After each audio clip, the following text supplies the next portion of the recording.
영문화의 상달에 노력하여 국민 앞에 정식히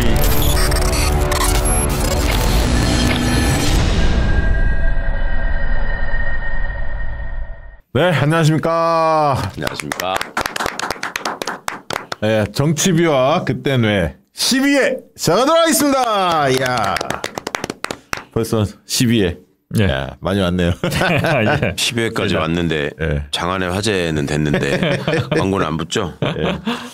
지난주부터 조회수가 별로 안 나와서 오늘은 기대해 볼 만할 것 같아요. 오늘 예. 주제는 또 핫한 주제라서 정치비와 그땐 왜 장인수 기자 진행하는 저널리스트 최강욱 TV 그리고 박시영 TV가 함께 진행하는 방송입니다. 과거에 중요했던 일들을 하나씩 짚어보면서 앞으로 우리가 닥칠 일들에 대해서 한번 반면교사도 하고 타산지석으로 삼아야 할 이슈들 꼼꼼히 한번 짚어보는 코너인데요. 오늘은 이재명 대표의 리더십을 한번 우리가 살펴보려고 합니다. 이재명 대표가 어떤 분인지를 많은 분들이 대부분 알고는 있죠. 그런데 뭐 하나로 딱 모아지는 느낌으로 이렇게 설명하는 거는 별로 없었던 것 같아요. 그래서 성남시장 시절 그리고 경기지사 시절 그리고 처음 당대표 맡았을 때 그리고 두 번째 당대표 맡았을 때 많이 달라지거든. 그런 측면을 좀 꼼꼼히 한번 짚어보려고 합니다. 우리 또 장인수 기자 포문 한번 열어주시죠. 제가 사실 이재명 시장, 예. 성남시장 됐을 때 성남시를 출입했었어요. 그랬어요? 친구는 없어요. 한 두 번쯤 봤어. 그 시장, 그러니까 지금 대표죠. 이재명 대표는 저를 기억 못 할 거예요. 예. 예, 제가 뭐 이렇게 친한 척하고 뭐 그러질 않아서 네. 높은 사람들이랑. 나도 딱 한 번 갔어. 예. 브리핑하러. 성남시에. 그때 이재명 대표가 시장일 때 주요 간부들하고 같이 배석한 가운데 한 30, 40명 모이는데 국장들 거기 이제 브리핑했거든요. 여론조사 결과를.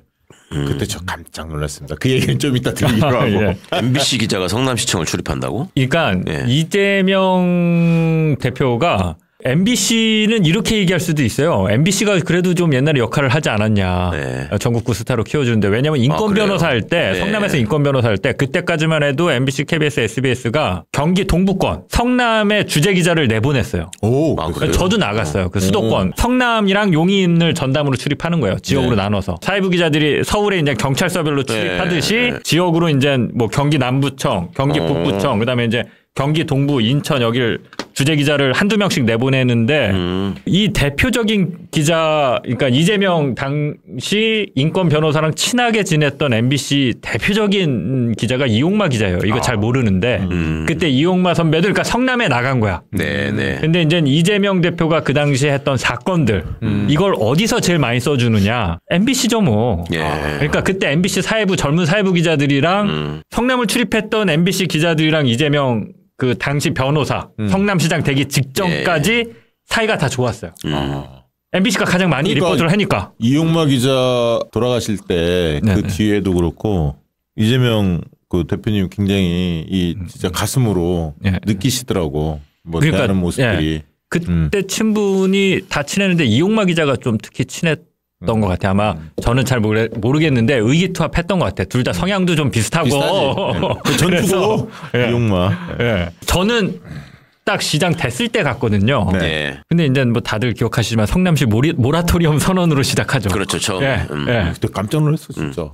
근데 제가 이렇게 보면 진짜 탁월한 게 언론, 사람들의 관심을 나한테 집중시키는 능력이 진짜 탁월해요. 왜냐면 그래요. 일개 시장이 아니 그러니까 생각을 해봐요. 용인시장, 수원시장, 비슷한 뭐 고양시장 누가 이렇게 중앙 언론의 주목을 받아요. 그렇죠. 유일하게 성남시장 이재명 시장밖에 없었는데 맞아요. 그걸 기가 막히게 했어요. 아니 예, 모라토리엄이라는 게 처음 들어봤잖아요 우리가 그 당시에 정부가 무슨 모라토리엄을 선언해? 그러니까 97년 IMF 이후에 처음 들어본 거야. 지방정부가.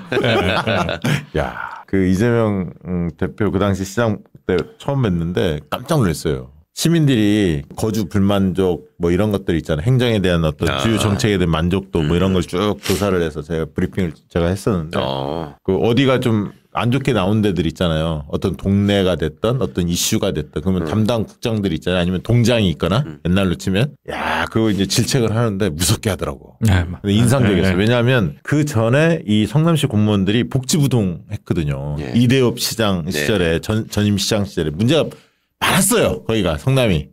그래서 그거를 깨야겠다고 생각하신 것 같아. 예. 그러니까 근거가 있으니까 조사한 시민들의 평가가 있으니까 그걸 계기 삼아서 와 드라이브를 거는데 맞아요. 예. 그때는 좀 약간 무섭기도 하고 저분 맞아요. 좀 예. 성격 보통 아니다 그런 생각을 가졌었어요. 추진력도 세지만 약간 강골 같은 느낌 그리고 약간 좀 거침없다. 나이가 훨씬 많아 보이는 이제 국장들한테도 뭔가 일을 하기 위해서 시장이 된 사람이 갖는 특징이지. 자기가 시민운동을 하면서 네. 겪었던 한계나 문제점들을 극복하기 위해서 시장이 돼야 되겠다 결심한 거 아니에요? 네. 이대업처럼 뭐 자민련 뭐 이런 정치인으로 떠돌다가 이제 갈 데 없으니까 성남시 가가지고 시장하면서 빼먹던 이런 사람하고 이제 차이가 나는 거지. 그게. 보면서 야 공무원 사회가 확실히 좀 바뀔 것 같다는 기대감을 가졌어요. 네. 저 정도의 그립은 있어야 한다. 힘이 있어야겠다. 그런 생각이 들어요.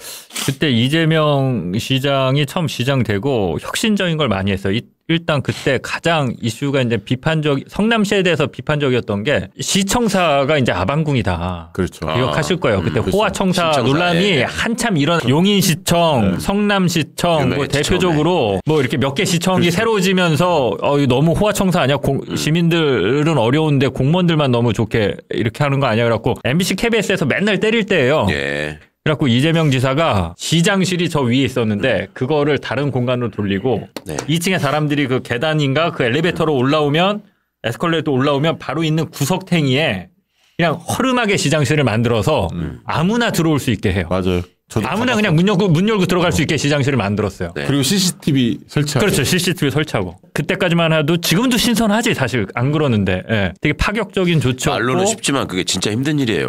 예, 맞아요. 민원인들이 그냥 막 들어가거든. 네, 그러니까요. 그러니까 이때는 이제 성남시장 시절에는 주요 정책들을 좀 살펴보면 본인의 서사에서 차관에서 나온 정책들이 꽤 많았어요. 생활 민감형 그런 정책들을 많이 했는데 특히 이제 무상교복, 본인이 이제 교복에 대한 생각이 있잖아요. 그리고 공공산후조리원, 뭐 어린이집에 과일을 공급해준다. 자기 그때 과일 그 못 파는 과일들 먹었다는 그 얘기 있잖아요. 뭐 맞아요. 그런 것들 그다음에 뭐 주빌리 은행 추진 막 이런 것들을 적극적으로 합니다. 그래서 누구보다도 이렇게 발빠르게 정책 이슈를 선도하고 다르다, 시원하다, 일 잘한다 이런 이미지가 형성이 됐죠.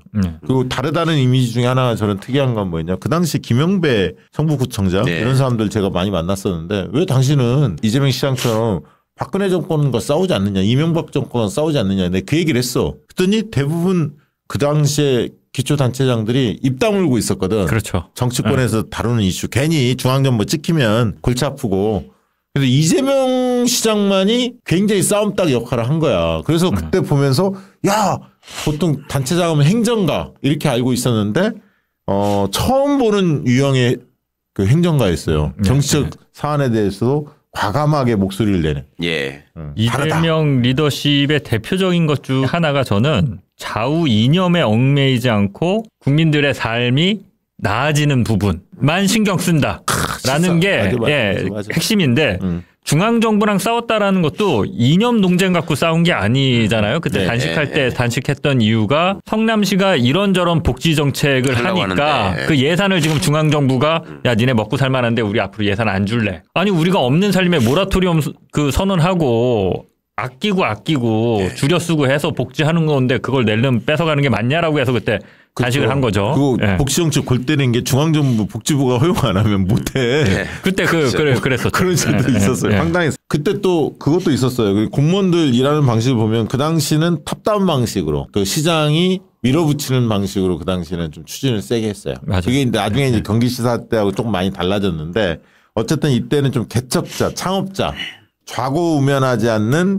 좀 그 직진형, 혁신형 이런 리더십을 좀 보여주는 몇 년도였죠 이게? 2010년부터 2010년에 처음 18년까지 시작을 합니까? 2010년에. 재선했습니다. 10년, 14년. 재선은 아는데 2010년이니까 박근혜 정부 때 이명박 정부 예, 때 그 했습니다. 자꾸 중앙정부하고 마찰이 있었던 게 성남에서 뭔가 획기적인 정책을 해가지고 이게 국민들이 관심을 갖고 어쩌고 하니까 중앙정부가 자꾸 방해를 했잖아요. 맞아요. 예. 특히 박근혜 정부 심했죠. 그 이제 뭐 무상교복 그다음에 예. 청년 배당 맞아요. 이런 예. 것들이 대표적인 맞아요. 거죠. 청년배당 예. 엄청 싸웠죠.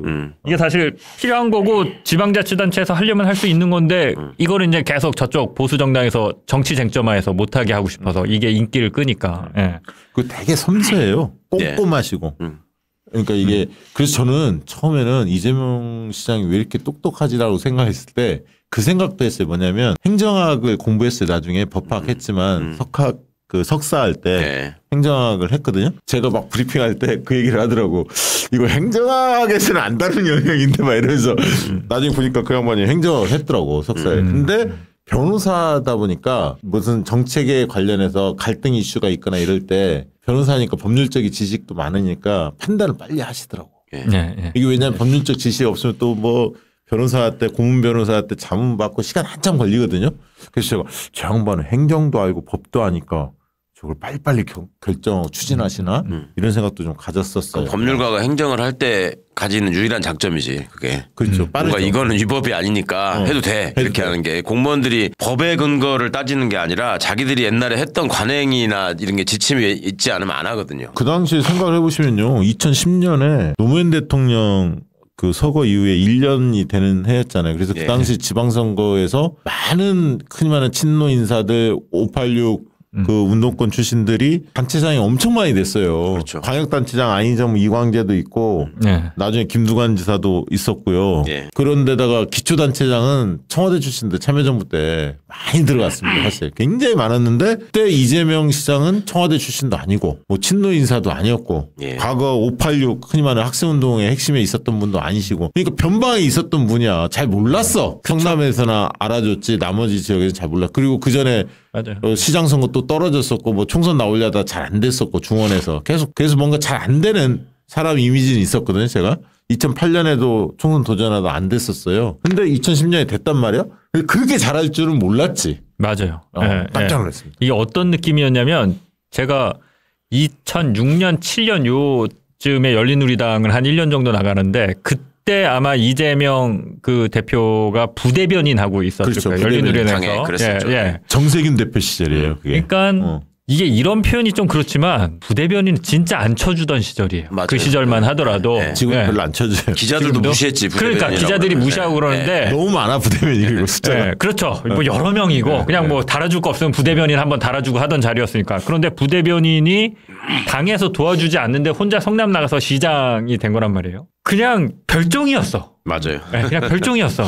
뭐 인정도 안 하고 그냥 저런 애 하나 있나 보다 약간 이런 표현이 좀 죄송하지만 딱 그런 느낌이었어요. 근데 가서 한 것들을 지금 이렇게 돌이켜 보면 독감 주사를 전면 무료로 맞추게 해주고요. 지역 상품권 이때 시작하고 무상 산후조리원 하고요. 그 다음에 이제 생리대 그때 한번 크게 이슈됐어요. 신발 깔창에 막 신문지 해갖고 없는 청소년들 학생들이 한다고.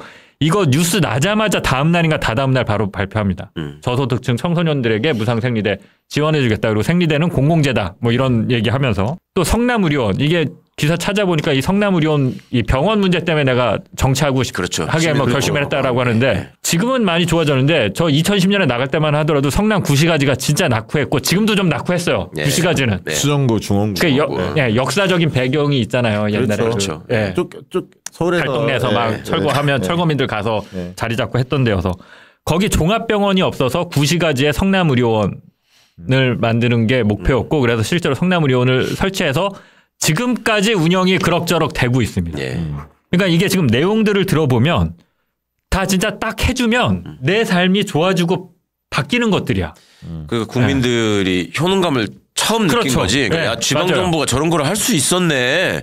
저게 되는구나 이런 걸 처음 본 거예요 그때. 그래서 퍼스트 성남이라고 경기지사 도전할 때 전국 최초로 했던 성남의 정책들이 굉장히 많았어요. 근데 이제 약간 아까 말씀하셨는데 독불장군 약간 내 느낌이 생깁니다. 그리고 이게 큰 갈등으로는 안 나와서 저는 문제라고는 생각 안 하는데 사실은 저는 이제 이 측면에 있어서는 이재명 지사 스타일의 아주 전폭적인 지지자예요. 왜냐하면 그때도 한번 말씀드렸지만 민주당의 정치인들이 장관이 되거나 도지사가 되거나 이렇게 장이 되면 공무원들이랑 어떻게 해서든지 잘 지내보려고 해. 맞아요. 근데 제가 기자 생활 20년 하고 내린 그 관료 사회는 개혁의 대상이에요. 적당히 어느 정도 힘들어져야 시민들, 국민들의 삶이 편해진다고 보거든요. 근데 이재명 지사는 정확하게 그 생각을 하는 것 같아요. 시민들을 편하게 하고 시민들의 삶을 더 좋아지게 하려면 공무원들이 발로 뛰어야 된다라는 확고한 생각을 갖고 있고 이거를 좀 거칠게 밀어붙인 측면은 있어서 공무원 사회에서 평가가 좋은지는 솔직히 잘 모르겠어요. 그 공무원들이 호불호가 있었는데 호불호가 세요. 네. 재선하면서는 평가가 굉장히 더 좋아졌죠. 초선 때보다는 제가 알기로는. 그러니까 이제 공무원들도 성과가 나오면 원래 공무원들이 시민들이 막 환호하잖아요. 좋아하잖아요, 다. 아, 시가 일을 잘한다, 시장이 잘한다 이러면 자기도 그렇죠. 이렇게 좀 뿌듯해요. 원래 경기도에서도 경기도 공무원들이 굉장히 좋아했어요. 왜냐면 경기도민들이 좋아하니까. 이재명 도지사가 당시 잘하니까. 이게 잘 모르실 텐데 공무원들이 자기의 성과를 내는 게 내가 성과를 내도 그거를 눈으로 보이게 인정받기가 힘들어요. 맞아요. 예. 그렇지. 그러니까 이게 그러다 보니까 이제 뭐 그냥 하는 둥 마는 둥 이렇게 되는 측면도 많은데 제가 기자 생활 해보면 진짜 좀 일을 하고 싶어 하고 하는 공무원들은 기사 나는 거에 되게 큰 성취감을 느껴요. 자기가 했는데 이게 기사에 난다. 아, 그렇죠. 이게 굉장히 큰 일이에요. 공무원들한테는. 맞아요. 신문 스크랩에서 딱 보고 수첩에다 껴갖고 다녀. 그러니까 저는 제 일이니까 그게 별게 아니라고 생각하는데 이게 좋은 일로 행정을 잘해서 취재를 가보면 되게 적극적인 물론 이제 우리는 언론에 나는 것도 싫어요. 이런 데도 있어. 아, 니네 잘했다고 칭찬해 줄게. 그래도 아, 잘했다고 칭찬도 해주지 마세요. 그냥 우린 없는 게 좋아요. 없는 사람. 이런 공무원도 있지만 굉장히 보람을 느끼는데 공무원들한테도 그 효능감을 준 시장인 거고 근데 그거는 그런 공무원도 있고 또 역시 이제 그 기존 관행에 물든 공무원들 여전히 깨어나지 못한 공무원들도 있긴 있을 거예요. 그러니까 이때 그 정부에서 스타로 이제 부상을 하니까 부상하죠. 586 출신의 다른 기초단체장들이 약간 질투도 있었어요. 너무 혼자 잘 나가니까. 그래서 근데 이제 자기들하고 너무 다르거든. 스타일 자체가 완전히 다르거든. 접근하는 방식. 그리고 아까 장윤수 기자님 말했듯이 무슨 이념적으로 접근하는 게 아니잖아요. 실용적이고 시민들의 삶에 도움이 되는 것을. 그러니까 그게 그 차이라니까. 나는 586 운동권 출신으로서 달리 할 게 없으니까 선거 때 출마해가지고 시장 되는 거하고 솔직히 말하면 자기가 시민운동 통해서 현실에서 바꿔야 될 게 뭘까를 생각하고 시장 된 사람의 차이고 제가 이재명 시장 시절에 도지사 됐을 때 그걸 물어봤어요. 시장을 하면서 어떤 행정 성과를 냈던 비결이 공무원들한테는 그게 부담일 수 있는데 일 시키면 싫어하거든 일단. 그쵸. 안 하던 일을 하라 그러니까. 네, 맞아요. 어떻게 그걸 극복했냐 했더니 신상필벌을 확실하게 했다. 네, 그거는 자신할 수 있다. 맞아요. 그거는 아주 확실하게 공무원들도 인정하는 부분이더라고. 뭔가 임무를 주고 제대로 해내면 반드시 그거는 인사로 보답하는. 보상과 처벌. 사실 그런 얘기를 많이 해요. 그 이재명 그 공무원 사회 내 경기도지사 되고 나서도 이재명 지사를 왜냐면 피곤하거든. 이런 사람이 상관으로 오면. 그래서 공무원들이 과연 좋게 평가하느냐에 대해서는 제가 이제 공무원들도 좋아요. 이렇게 말씀드리기가 어려운 게 비판적인 공무원들도 되게 많아요. 제가 고향이 수원이다 보니까 또 이제 도청이 수원에 있고 해서 그런 얘기를 들어보면 안 좋게 얘기하는 공무원들도 솔직히 있는데 저는 기관의 장이 그냥 잘 보이고 웃고 인격적으로 대해주고 이런 거는 약간 판타지라고 봐요. 신상필벌. 처벌과 보상을 통해서 강력하게 이끌어 가야지 그냥 우리 다 같이 잘 지내요. 이건 동아리나 조그만 부서 요런 박시영 TV 정도에서 하는 리더십이지 시장이나 도지사 정도 되면 그건 판타지다. 이게 시장을 이렇게 잘하다 보니까 이제 주변에 사람들이 이제 약간씩 모이기 시작합니다. 이재명 대표 만나보면 그 얘기를 해요. 주변 참모들이. 그러니까 이제 자문그룹 교수들도 이제 관심을 가져요. 저 변방에서 새로운 실험을 너무 많이 하니까. 그래서 이제 원래는 끈이 별로 없었잖아요. 이재명 대표가 인적 네트워크가 그렇게 세지 않거든. 흔히 말하는 뭐 운동권 출신도 아니고 명문대 뭐 나온 사람도 아니고 정치 오래 한 사람도 아니기 때문에 별로 없었는데 자문하는 분들이 꾸준히 늘더라고요. 그러면서 이제 경기지사에 도전을 하죠. 근데 그때 뭐 잘 아시겠지만 경기도지사 도전할 때 전해철 전 의원하고 세게 붙습니다. 네, 맞아요. 그때 주변에서 말리는 분들도 많이 계셨는데 왜냐하면 전해철이라는 분이 당시만 해도 문재인 정부의 황태자였거든요. 삼철. 당내 주류로서 조직을 장악하고 있었지. 있었죠. 완전히 장악하고 지역위원회 뭐 도의원 시의원들 막 있잖아요. 이런 사람들 다 전해철 쪽으로 다 줄 서 있었거든. 줄을 세웠다더만. 세웠죠. 네. 심하게 세웠다더만. 그것 심해. 때문에 지금까지 전해철 의원이 비판받는 부분이 많이 있더라고요. 맞아요. 구태요, 구태. 그래서 뭐 거기서 자기가 만약에 실패했잖아요. 그 뒤에. 그래도 뭐 예를 들면 감사 자리라든가 뭐 이런 데 있잖아요. 가는 분들이 있었거든. 이제 그런 힘이 있었던 당시에 그게 이제 전해철이었기 때문에 대중의 인기는 이재명이 세지만 조직력에 취약한데 과연 이길 수 있을까? 이게 이제 관전 포인트였는데 당시에 이제 저도 전략 컨설팅을 해드렸는데 당시에 어쨌든 그 당시에 이제 무능과 유능의 대결로 가자. 그걸로 정리를 했어요. 이재명 대표의 리더십 이미지를 여론조사를 측정을 해봤더니 일을 잘한다는 이미지와 선명하다, 시원하다 두 가지 핵심 이미지가 있었거든요. 그리고 일을 잘한다는 이미지로 승부를 보자. 이게 좀 더 높았기 때문에. 그래서 일 잘하는 이재명, 일 하나는 이재명, 일은 이재명. 성남시장 시절에 잘했던 거를 적극적으로 어필하면서 성과를 창출하는 리더라는 개념으로 돌파를 했죠. 왜냐하면 전해철 당시 후보는 그런 정치적 성과는 특별히 있었던 분은 아니니까. 정치적 중량감만 있었던 거거든요. 그러니까 지금은 정치적인 필요에 의해서 지금 이제 국힘 측에서 이재명 대표를 마치 좌파의 수괴로 악마화하는 뭐 이런 식의 언행들을 많이 해서 그런 이미지가 일부 구축돼 있는 면이 있죠. 그게 계속 장애가 되고 있고. 근데 시장할 때의 모습을 보면 소위 그 극우적인 사고방식을 가진 사람들이 모여있는 쪽에 스스럼 없이 다가가가지고 그 사람들하고 소통하면서 그 사람들이 필요한 부분을 해결해주고 하면서 그 사람들이 지지를 끌어내잖아요. 그렇죠. 그게 정말 남다른 일이었지. 아마 시민들한테 경기지사 시절에 가장 임팩트 있었던 게 두 가지 장면인 것 같아요. 하나는 이제 계곡. 계곡 때 시민들 어떻게 설득이나 두 번째 신천지. 신천지 쳐들어갔을 때. 그게 아마 임팩트가 제일 셌을 것 같아요. 그러니까 시장할 때도 무슨 뭐 해병대 전우회 이런 데가 요즘 해병대 사건 나고 나서 해병대 전우회가 바른 저 해병대 정신을 지키기 위해서 저기 노력하는 면이 있지만 예전 해병대 전우회라는 게 빨간 모자 쓰고 그 누가 시키지도 않았는데 괜히 길거리 나와가지고 그 군복 입고 돌아다니고 막 맨날 무슨 일 있으면 태극기 집회하는 데 가가지고 그 빨간 깃발 들고 있고 이런 사람들이었잖아요. 근데 거기를 다 찾아가가지고 다 대화하고 다 우군으로 만드는.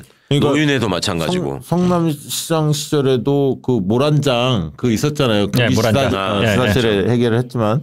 그러니까 이제 난제라고 하는 난제들 이런 문제에 대해서 책임을 회피하지 않는. 피하지 않아. 직면의 리더십이라고 뭐 강의원 우리 전 혁신회의 대표는 그렇게 평가를 하던데 이게 이제 잘못 씌워진 건데 뭐 다 말씀하셨지만 진짜 이념하고는 상관이 없어요 이 사람은. 그렇죠. 저는 그게 마음에 드는데 여러분들 잘 모르실 텐데 그 성남 도시개발공사를 이대엽 시장 때 추진을 해요. 만들겠다라고. 이대엽이 추진을 하니까 민주당 시의원들이 반대를 합니다. 근데 이재명 그 시장이 돼서 이게 필요하겠다라고 그러고 추진을 해요. 그러니까 한나라당이 또 반대를 해요.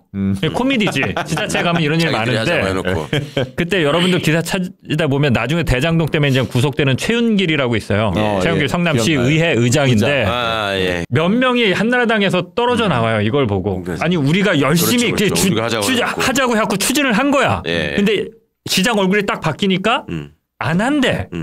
반대하래. 오더가 중앙당에서 내려오잖아요. 그러니까 이재명이 손을 잡아요. 그 사람 몇몇 한나라당 시의원들과 손을 잡아요. 그 대표적인 사람이 당시 시의회 의장이었던 최윤길이에요. 그렇죠. 그래서 자기가 성남 도시개발공사가 필요하다고 그래서 이걸 통과를 시켜요. 손을 잡고. 그러니까 이 사람은 이념이랑 상관이 없어요. 그게 시민들한테 필요하다라고 생각하면 어떤 방법이든 뚫고 나가서 하는 쪽인데 이 스타일이 좀 강력하니까 좌파처럼 보일 뿐인 거지. 그렇지. 가는 방법이 강력하고 선명해서 전혀 내가 가고자 하는 방향은 이게 좌파들의 천국 무슨 뭐 빨간 세상 이런 거랑 상관이 없어요. 제가 봤을 때. 불법 계곡 철거하고 신천지 이게 좌파 우파 무슨 상관이 있어요. 그러니까 이대엽 씨가 도시개발공사를 왜 만들려고 했을까요? 제가 추측컨대 그거를 만들어 놔야지 온데 개발하는 데에서 챙겨 먹기가 좋은 거죠. 별도의 조직이 있어야지 좋지. 그 최모 의원은 왜 그걸 찬성했을까? 결국 그 사람 그게 문제가 돼가지고 지금 구속됐잖아요. 그런 어떤 구조 속에서 자기들의 먹거리를 이제 찾은 건데 이재명 시장은 그걸 통해서 공적 이익으로 환수할 수 있는 부분을 최대화해보자. 그러면서 이제 대장동 프로젝트건 백현동 프로젝트건 이런 얘기를 한 거를 저 국힘 쪽에서는 자기들이 해먹던 방식으로 틀림없이 해먹을 것이다라고 생각하면서 들러붙고 악마를 시켰던 거 아닙니까? 그 경기지사 시절에 그 불법 계곡 때 그 시민들하고 대화하는 장면 한번 먼저 보고 가겠습니다. 이 동네는요 10,000원 올려서 70,000원 받아요. 아침에 엄마들이 애기들 놀리러 와요. 그래서 저녁 때 가요. 방학하면 초등학생들 하루 종일 엄마 아빠들이 얼마나 기분 좋아하는지 몰라요? 멀리 어딜 가요? 서민들이 해외를 갑니까? 1억 3천 권리금을 주고 올 4월에 들어갔습니다. 거기 이제 영업을 하기 위해서 또 한 3,500, 4천 정도 투자를 했고요. 뭐 표 얘기하셨는데 아까도 말씀드렸지만 표 생각하면 안 해야지 이런 거. 저도 압니다. 그러나 정치를 하는 이유는 세상을 바르게 공정하게 하자고 하는 것이지 내가 무슨 뭐 도지사 1년 더 해먹으려고 하는 거 아니죠. 표를 의식 안 하니까 하는 행위입니다. 유예는 불가능합니다. 그러니까 현재 상태에서 가능한 방안을 찾는 게 현실적이다. 지상에서 밥을 먹고 개울가로 발 담그러 가는 것까지는 근데 거기에 선결 조건이 일단은 지상에서 개울로 내려갈 수 있는 통로를 사실은 그 하천에 접근할 수 있는 루트를 만드는 건 우리 의무입니다. 우리 주민들이 돈 내서 할 일이 아니고 시나 도에서 돈 내서 해야 될 일이에요. 그거는 자유롭게 접근할 수 있게. 그게 공공시설 아닙니까? 네, 시원시원하죠. 네. 젊었네요. 아니 몇 년 안 냈는데 한 7년 냈네요, 저거. 아유, 하도 검찰 이놈들이 괴롭히니까 이재명 대표. 아유. 근데 저는 정말 이제 이재명 지사의 최고의 어떤 이 전국구 스타가 되고 결국 이제 대선 주자가 된 게 이것 때문이라고 보는데 계곡에 불법 시설물 철거한 게 있고 돌아가 보면 아까 모란시장 잠깐 얘기하셨는데 그렇죠. 성남 모란시장 옛날에 가면 그 시장 됐을 때까지만 해도 즉석에서 닭을 잡고 그 개 잡고 개를 그 철창에 가둬갖고 개를 팔고 뭐 그랬었어요. 이걸 못하게 합니다. 그렇죠. 성남시장이 돼서 이걸 못하게 하고 또 지사가 돼서 한 거 중에 하나가 병원 수술실 그러니까 경기도 내 의료원 수술실에 CCTV를 달게 해요. 이게 무슨 공통점이 있냐면 이걸 하는 순간 표가 이만큼이 그냥 날아가는 게 정해져 있는 거예요. 격렬하게 반대합니다. 격렬하게 반대. 그 내 먹고 사는 게 걸려 있잖아요. 수술실에 CCTV는 의사들. 지금도 그래. 의사들 반발해. 시장 상인들. 이거 니네 이거 못하게 하면 우리 어디 가서 뭐 먹고 살라고요. 딱 이렇게 되는 건데도 그게 전체 시민의 삶을 낡게 하는데 도움이 된다라고 하면 방금 얘기했지만 나 표 의식 안 하고 할래. 저는 사실 국민들이 가장 감동한 포인트가 요거라고 생각해요. 이재명 시장 지사에 대해서. 그러니까 그 이재명 대표의 리더십의 핵심 은 목표 지향형 리더십이에요. 딱 목표를 정해놓고 돌진합니다. 좌고우면하지 않고 잘하는 문제 해결력을 갖춘 정치인.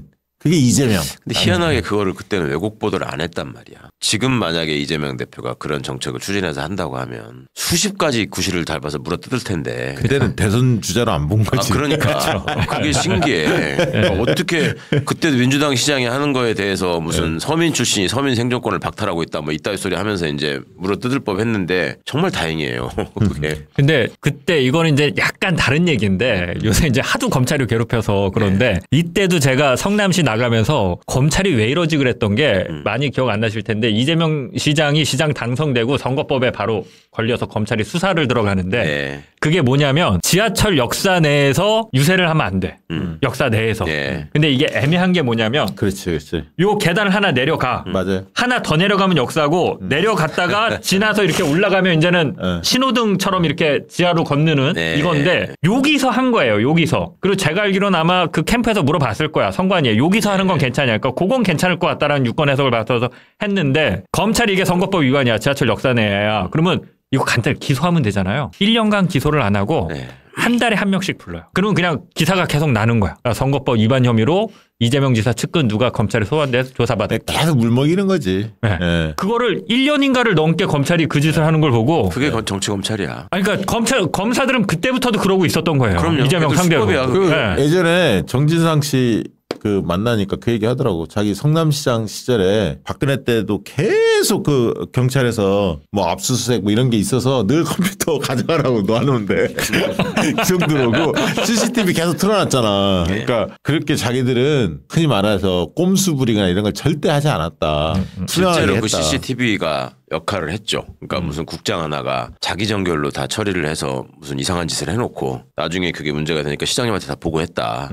그렇게 얘기해가지고 CCTV 틀었다는 거 아니야. 당신 어디 나오냐. 나한테 보고하는 거야. 그거 제가 지금 뭐 정진상, 김용 이런 분들이 굉장히 고초를 겪고 있잖아요. 근데 예전에 참모들 만나보면 굉장히 순박해. 순박하면서도 똑똑해. 그러니까 이게 정치의 때가 덜 묻고 이걸 해야겠다. 그리고 주변에 조언 들었는데 이거 괜찮네. 그럼 바로 실행을 합니다. 그런 성남팀이라고 하잖아요. 이재명 대표 오랫동안 모셨던 성남팀 만나보면 굉장히 유능하다는 느낌이 있어요. 그러니까 이재명 대표가 아끼고 지금까지 그렇게 같이 하지 않았을까. 왜냐하면 다른 그 참모들, 국회의원들 참모들이라든가 단체장 참모들 만나보면 때가 묻은 사람들이 좀 있거든. 그런 게 좀 덜해. 이재명 대표 그 도왔던 분들은 지금도 좀 그런 생각은 갖고는 있습니다. 그리고 그 당시에 이제 그 광역단체장에서 평가하면 경기지사 때 늘 1위를 기록했죠. 압도적 지지를 받았고 특히 그 없는 분들 억울한 사람들 많이 생겼어요. 그 대부업 이자 뭐 낮추는 채권 추심 관련해서 그리고 극저 신용대출 아주 어려운 사람들 신용대출 해주는 거. 그다음에 이제 사법경찰제도 도입해서 뭐 단속하고 네. 뭐 전단지 성매매 전단지 뭐 이런 걸 퇴출시킨다든가 이런 사법경찰제도의 역할을 좀 많이 높였죠. 이런 경기지사 때 굉장히 한 일이 굉장히 많습니다. 제가 또 하나 좀 기억에 남는 거는 이거는 이제 이재명 지사가 아닌 박원순 시장한테 한번 제가 물어본 적이 있어요. 서울시 출입하면서 이제 그 박원순 시장께서 그 이제 돌아가시기 전에 이재명 지사에 대해서 물어봤어요. 이재명 지사는 이런 거 뭐 계곡철거 이런 거 많이 해갖고 많이 이렇게 주목받고 보도도 많이 되는데 사실 박원순 시장의 행정 능력도 이재명 지사 못지 않아요. 아, 그렇죠. 그 사람들의 네. 서울 시민들의 삶을 편안하게 하는 데 있어서 이재명 지사 못지 않은 사람이에요. 근데 이제 그 질문을 한 거지. 왜 주목을 못 받냐? 당신 일 잘하는데. 그 질문을 한 건데 그러면서 제가 물어봤던 게 서울시장이 되고 나서 홍보하고 싶은 자랑하고 싶은 내가 가장 잘했다라고 생각하는 게 뭐가 있냐라고 했더니 보도블록 이 단차를 자기가 시장 되고 나서 많이 맞췄다는 거예요. 그래서 어디 가도 편안한 느낌이 되게 유모차 끌고 다닐 수 쭉 가면 있고 덜컹거리지 뭐 않고. 자전거든 사람들 뭐 걸려 넘어지곤 이런 거 안 하고 이거를 말씀하시는데 보행이 안전한 도시. 저는 근데 그거를 인정하면서 순간 기자로서는 특히 방송 기자로서는 숨이 턱 막히는 느낌. 이걸 어떻게 보여줄 거야? 이재명 지사는 계곡에 가서 뜯잖아요. 그러니까 카메라로 보여줄 수가 있잖아. 앞에 딱 가잖아. 네, 진짜 이제 앞에 가서 하고 뭐 그건 박원순 시장님도 하셨지만 그 단차를 얘기하는데 그러니까 진짜 박원순 시장도 섬세하고 눈에 보이지 않는 거에서 있어서 하나하나 진짜 좋은 거 많이 했어요. 뭐 여성들 안심기 갖기를 해갖고 뭐 하고 택배 그 노동자들이랑 1대1로 마주쳐야 되니까 그런 거 아주 배려심 깊은 예, 이런 정책들 많은데 이재명 지사랑 좀 스타일에 있어서는 차이가 확연히 있죠. 차이가 나죠. 그러니까 예를 들면 이재명 대표는 좀 굵직굵직한. 그렇죠. 그러니까 이제 눈에 하드웨어와 보여요. 소프트웨어가 같이 가는 일들을 많이 했고 박원순 시장님은 상대적으로 이제 소프트웨어 쪽에 섬세하게 접근을 많이 했죠. 성과도 많이 냈지만. 저는 도지사 됐을 때 제일 인상 깊었던 게 저건데 공무원들 명찰 달게 한 거. 맞아. 그거 전 있었어요. 그거 굉장히 맞아요. 엄청나게 반발했잖아요. 공무원들이. 네, 맞아요. 난 그거는 정말 이해가 안 갔거든. 공직자가 명색이 헌법에 국민을 위한 봉사자라고 돼 있는 사람들이 이름을 감추려고 한다? 그거는 저는 납득할 수가 없었어요. 그러니까 그때 가장 반발했던 게 정공로. 네, 정공로가 세게 들고 일어났어요. 그러니까 기억나요? 계속 말씀드리지만 이념이랑 상관없는 사람입니다. 이 사람. 아니 그리고 이재명 경기지사가 대단하다고 저는 느낀 게 제가 여론조사를 했거든요. 정책 평가를 다 해봤는데 정책이 좋은 것도 있지만 안 좋은 것도 꽤 나왔단 말이에요. 종합평가 점수가 별로 안 높았어. 예. 근데 저한테 그게 1년 딱 됐을 때요. 또 1주년 취임 기념으로 여론조사 같은 거 하거든. 만족도 조사 이런 걸 하는데 해봤더니 그렇게 높지가 않아. 근데 딱 조회를 하는데 간부들 조회를 하는데 200 몇십 명이 모여 있어요. 그리고 전 공무원이 생중계를 보는 거야. 그 조회 시간에. 근데 거기서 저희가 브리핑을 하라는 거야. 그래서 제가 10분인가 15분인가 브리핑을 했어요. 정책 평가에 대해서. 그 여론조사 나온 거. 네. 시사점. 근데 이제 비판도 많이 했죠. 만족 수준이 이렇다 쭉 얘기하니까 기자들은 열심히 쓰는 거지. 그래갖고 그 공무원들 다 본 거야. 근데 그거를 평가가 별로 좋지 않다라는 걸 알면서도 부르더라고. 그래서 있는 그대로 알려라.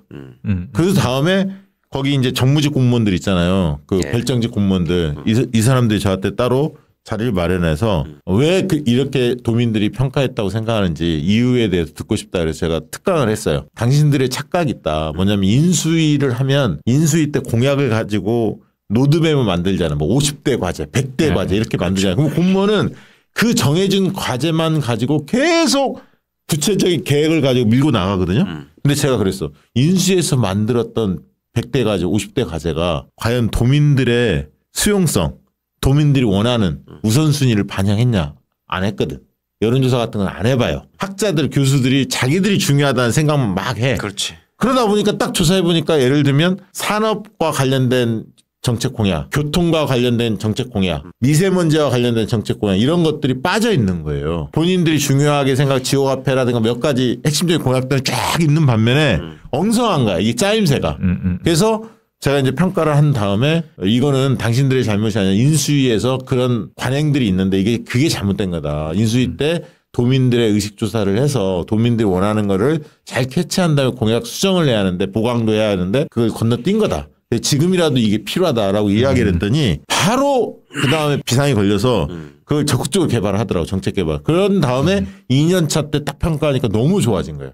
도민들의 만족도가. 그러니까 내가 그걸 보면서 이재명 지사라는 사람 정말 대단하구나. 왜냐하면 어떻게 보면 보통 사람들은 자기 잘 나온 거 조사가 긍정적으로 나온 것만 알리고 싶거든. 그렇죠. 좀 안 좋게 나오면 숨기려고 하잖아요. 근데 그 기자들 앞에서 전 공무원이 다 보는 방송에 저를 일부러 세우더라고. 이야기를 하시라고. 그런 정도로 이분이 그러니까 다른 사람들 아까 이제 일기 때는 좀 탑다운 방식으로 본인이 개혁 의제를 가지고 밀어붙였다면 2기 때는 민심도 많이 듣고요. 버튼업 방식으로 참모들 이야기도 듣고 전문가들 이야기를 많이 들어가면서 도정을 이끌어 갑니다. 공무원도 함께 뛰는 방식으로. 그러니까 제1당의 대표이고 유력한 대권 후보로서의 이재명을 하늘이 내린 영웅처럼 지금 찬양하고 뭐 이재명 없으면 나는 못 살아 뭐 이런 분들도 계시는데 그렇게 볼 게 아니고 이재명이라는 사람이 왜 이 시대에 국민들에게 나라를 이끌어갈 지도자로서 부각됐는가 하는 과정을 살펴보는 게 지금 저희가 이 프로그램의 핵심이잖아요. 맞습니다. 그 과정에서 이재명이라는 사람이 어떤 생각으로 무엇을 이뤄냈는가 그리고 어떤 관점에 서서 일을 하려고 했는가 그걸 보시는 게 저는 제일 중요하다고 맞습니다. 생각하고 그런 점들이 필요했기 때문에 이재명이라는 사람이 소위 변방의 장수에서 지금 중앙의 대표자로 떠오르게 된 것이지 당내에 지금 비판 세력들이 얘기하는 것처럼 아니 어디서 듣보잡이 지금 갑자기 나타나가지고 우리가 먹던 거를 지금 뺏어가네 이런 관점으로 보니까 이게 한계가 있고 싸움이 안 되는 거예요. 그걸 오로지 정치공학적인 측면에서만 봐가지고 아니 저 사람이 누가 있고 족보가 뭔데 왜 여기 돌아가지고 지금 주인 행세하는 거야 이런 식의 생각을 갖고 있는 자들이 있거든 지금. 근데 그런 생각을 좀 고쳐먹고 내가 무엇이 떨어졌고 뭘 더 못했는가를 생각해야 되는데 지금 민주당 안에서 소위 친명을 표방하면서 이재명 대표가 대통령 되기를 원하고 한다는 의원들조차도 그냥 이재명 인기 좋으니까 거기 그냥 편승하려고 하는 듯한 모습이 보이는 사람들도 있어요. 맞아요. 그러니까 예를 들면 이재명 문제입니다. 대표는 시대정신이었던 집단지성을 적극적으로 행정에 접목하고 정치에 접목했던 장본인 아닙니까? 네. 흔히 말하는 댓글들에 대해서 다 읽어보고 그중에 좋은 것을 행정이나 정치에 활용하는. 옛날에 또 트위터 시장은 얼마나 유명했어. 뭐 올라오면 바로바로. 그런 게 앞서간 거거든요. 그렇죠. 사실 다른 정치인에 그것도 비해서. 저는 장점이라고 보는데 기존 문법 그러니까 정치인이면은 이렇게 돼서 배지 한두 번 달고 그렇죠. 뭐 당대표 뭐 최고위원 나가고 이런 기존의 문법에 얽매이지 않고 그냥 변방에서 나는 내가 할 수 있는 것들을 해서 그걸로 성과를 만들어내서 중앙으로 온 케이스잖아요. 그렇죠. 근데 저는 기본적인 정치 문법이 그 방식으로 다시 쓰여져야 된다라고 봐요. 이게 선진국 방식이거든요. 지역에서 성과를 내서 중앙으로 진출하는. 맞습니다. 그렇죠. 근데 한국은 모든 것이 처음부터 중앙에서 시작해서 중앙에서 이제 패거리 이렇게 만들어서 그러니까 먹는 이 문법을 사실은 부진적인 거거든. 그러니까 시도의원들, 뭐 교초단체장들 이렇게 하면서 국회의원을 크고 뭐 도지사로 시도지사 잘안 대통령이 그러죠. 되는 이게 원래 그 상식적인 건데 우리는 국회의원급이라는 게 있잖아요. 그러니까요. 시도의원 했다는 국회의원 도전하기 너무 힘든 거야. 아무리 잘해도. 시의원으로 출발하면 그렇게 끝나는 거야. 그 인식이 그렇게 돼 있어. 그리고 인재 영입하면 그런 사람들은 마치 무조건 총선에 도전할 수 있는 기회를 많이 주니까 그것도 사실 문제예요. 일부는 불가피한데 인재 영입도 해야 하는데 밑에서부터 성장했던 사람들 어떻게 키울 건지 이것도 고민해야 할 대목입니다. 맞습니다. 근데 되게 중요한 부분. 예, 기존 정치인들이 빨리 깨우쳐야죠. 예, 시민이 원하면, 예, 국민이 원하면. 자, 우리가 이제 이 이재명 대표의 리더십이 너무나 중요해서 1부, 2부 좀 나눠서 진행하려고 하는데 오늘 이제 첫 순서로 성남시장 시절과 경기지사 시절을 저희가 짚어봤고요. 다음번에 첫 번째 당대표 했을 때와 지금 두 번째 당대표 했을 때 또 리더십이 약간씩 바뀝니다. 그 과정을 또 짚어봐야 할 것 같고 또 대선 과정도 따져보도록 그렇게 하겠습니다. 그래서 이재명 대표 리더십에 대해서는 두 번 나눠서 방송 이어가도록 하겠습니다. 오늘 뭐 일부 간단히 마무리 발언 한마디씩만 좀 해주시죠. 오늘 뭐 너무 칭찬만 한 것 같은데 다음에는 좀 비판도. 아이 비판하지 마. 저는 기자니까. 아니 명이 있으면 암도 있는 거니까요. 예, 그러세요. 같이 한번 짚어보도록 하겠습니다. 네, 의원님. 그럼요. 아까도 말씀드렸지만 이 시대가 왜 이재명을 부르고 있는가에 대한 이해가 좀 넓어졌으면 하는 그 생각이고요. 기존에 우리가 가지고 있었던 소위 민주진영, 진보진영의 대표성을 가지고 있는 리더들과 어떤 점에서 차별성이 있는지 그 점을 좀 잘 살펴봐 주셨으면 좋겠고 저희도 그 점을 좀 충실하게 말씀드릴 수 있도록 앞으로 더 준비를 해야 될 것 같습니다. 네. 네. 이재명 대표는 진짜 성장하는 정치인 같아요. 하루가 다르고요. 본인의 그 단점이라든가 이 극복해야 할 과제에 대해서 끊임없이 고민하면서 그걸 극복해 왔어요. 훨씬 더 큰 정치인으로 성장하고 있다 이런 생각이 들고요. 다음 주에 저희가 또 당대표 시절의 이재명, 대선 후보로서의 이재명 어떻게 리더십이 달라졌는지 어떻게 더 성장했는지 꼼꼼히 짚어보도록 하겠습니다. 오늘 방송은 이것으로 마치도록 하겠습니다. 감사합니다. 감사합니다. 감사합니다.